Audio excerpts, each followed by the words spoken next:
Hello hello చెప్పమ్మా. బాబాయ్ మీ ఇంటికి వచ్చాను. అవునా? బాబాయ్ వచ్చినప్పుడు బొమ్మలు చాక్లెట్స్ తీసుకురా. అయ్యో సరే అమ్మా, సాయంకాలం తీసుకొస్తాలే.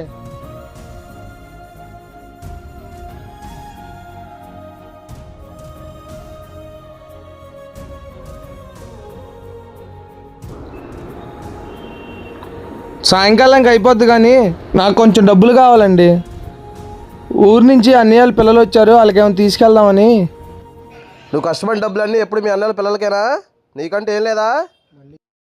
మీకు ఓ విషయం చెప్పరా అండి, నాకు ఒంట్లో బాగాలేక నేను హాస్పిటల్లో ఉంటే మా అన్నయ్య వాళ్ళ సొంత కొడుకులా చూసుకొని నన్ను బయటికి తీసుకొచ్చారండి. అంతకన్నానా?